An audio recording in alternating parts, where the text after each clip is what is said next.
Assalamualaikum warahmatullahi wabarakatuh.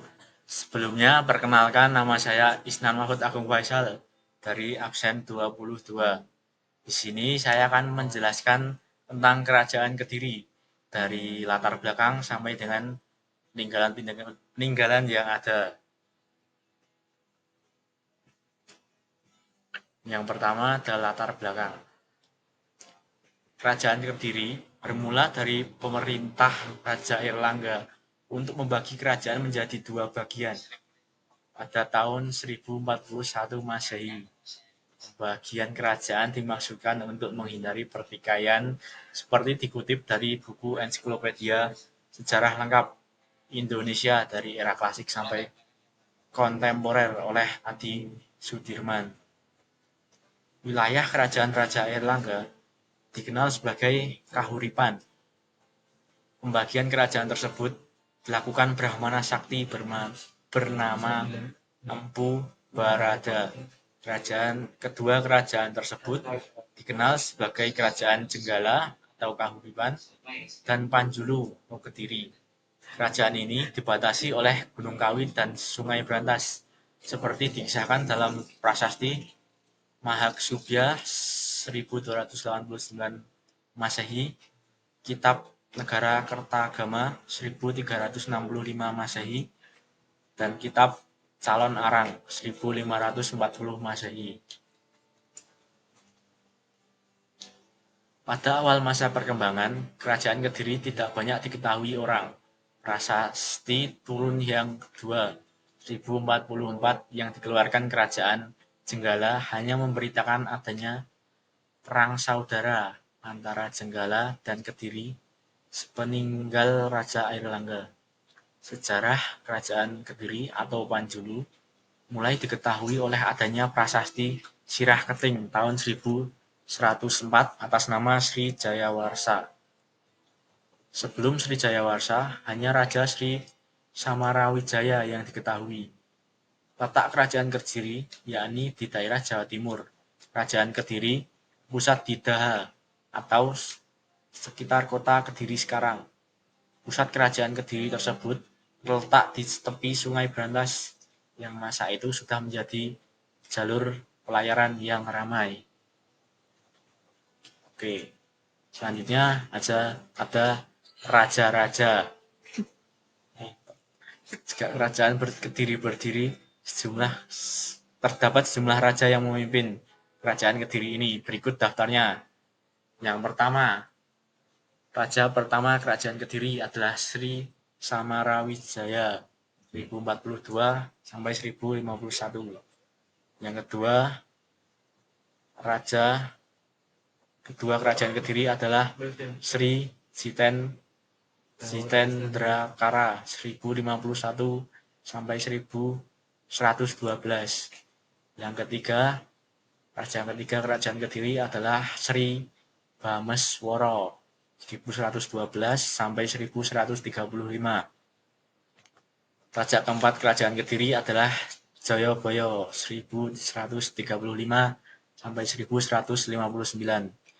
Yang kelima, raja kelima kerajaan Kediri adalah Sri Saweswara 1159 sampai 1169. Yang keenam, raja keenam kerajaan Kediri adalah Sri Aryeswara 1169 sampai 1180. Raja ketujuh kerajaan Kediri adalah Sri Gandra 1180 sampai 1182. Raja kedelapan kerajaan Kediri adalah Kameswara 1182 sampai 1194. Raja yang kesembilan kerajaan Kediri adalah Kertajaya 1194 sampai 1222. Masa kejayaan. Masa kejayaan kerajaan Kediri yang paling terkenal adalah masa pemerintahan Raja Jayabaya, yaitu pada 1135 sampai 1159 Masehi. Beliau juga dikenal dengan salah satu raja besar di tanah Jawa. Pada masa kepemimpinannya, kerajaan Panjulu atau Kediri berhasil mengambil kekuasaan Airlangga seluruhnya dengan mengalahkan kerajaan Jenggala dan menyatukan Kediri. Kerajaan yang dipimpin juga sangat makmur, bahkan kekuasaan kerajaannya meluas hingga Pulau Jawa, sebagian Sumatera, Kalimantan, dan kerajaan Ternate. Garis keturunan Jayabaya juga menjadi pemimpin-pemimpin besar pada kerajaan setelahnya, yaitu Majapahit hingga Mataram Islam. Uniknya, Raja Jayabaya juga terkenal akan ramalan-ramalannya yang terbukti di era modern saat ini. Selanjutnya ada masa keruntuhan. Setelah melewati masa kejayaan dan beberapa pemimpin, kerajaan ini tiba di masa kehancurannya. Raja terakhir dari kerajaan ini adalah Sri Kertajaya atau Sri Maharaja Kertajaya yang berkuasa dari 1194 Masehi hingga penghujung masa kerajaan Kediri yaitu 1222 Masehi. Faktor utama hancurnya kerajaan ini adalah serangan dari kerajaan Tumapel dan Singasari.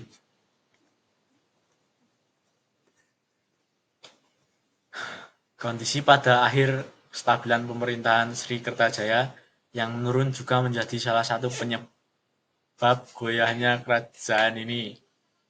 Kondisi ini didorong juga salah satunya oleh pengurangan hak kaum Brahmana oleh raja. Pengurangan hak tersebut dimaksudkan karena sang raja ingin disembah sebagai dewa. Lalu kaum Brahmana tidak terima dan lari meminta bantuan pada Ken Arok yang mana merupakan pemimpin kerajaan Tumapel. Setelah penyerangan yang dilakukan oleh Ken Arok, kerajaan Kediri mengalami kekalahan dan rajanya Sri Kertajaya lari entah kemana. Berakhirnya pertempuran tersebut juga mengakhiri sejarah panjang kerajaan Kediri di Nusantara. Dan yang berikutnya adalah peninggalan-peninggalan yang ada dari kerajaan Kediri. Kerajaan Kediri memiliki peranan penting dalam sejarah, sastra, seni, dan budaya yang ada di Jawa. Peninggalannya banyak berupa prasasti, candi, arca, dan karya sastra. Berikut adalah peninggalan-peninggalan kerajaan Kediri. Prasasti peninggalan kerajaan Kediri berikut ini berisi tentang pemberian tanah dari Raja Kediri saat itu ke pendeta Buddha. Berikut adalah prasastinya. Pertama ada prasasti Sirah Keting 1104 Masehi, prasasti Murare 1127 Masehi, prasasti Hantang 1144 Masehi, prasasti Kamalagian 1181 Masehi, prasasti Pucangan 1194 Masehi. Arca dan candi merupakan simbol majunya kesenian dan kebudayaan masyarakat kerajaan Kediri saat itu. Adapun makna dari relief yang ada di candi yaitu berkisah tentang Buddha Saramayana atau Bharata Yuda. Berikut adalah arca dan candi peninggalan kerajaan Kediri. Yang pertama ada arca Dwarapala, merupakan arca penjaga pintu yang berwujud raksasa. Arca ini ditemukan di beberapa candi seperti Candi Jago, Candi Kidal, dan Candi Penataran. Yang kedua ada arca Ganesha, merupakan arca dewa dengan kepala gajah. Arca ini ditemukan di beberapa candi seperti Candi Jago dan Candi Penataran. Yang terakhir ada arca Nadiswara dan Mahakala, merupakan arca dewa dengan wajah menyeramkan. Arca ini ditemukan di beberapa candi seperti Candi Jago dan Candi Penataran. Saya mengambil materi tadi itu dari sumber-sumber yang ada di sini. Sekian dari saya, terima kasih. Sama. Assalamualaikum. Salam.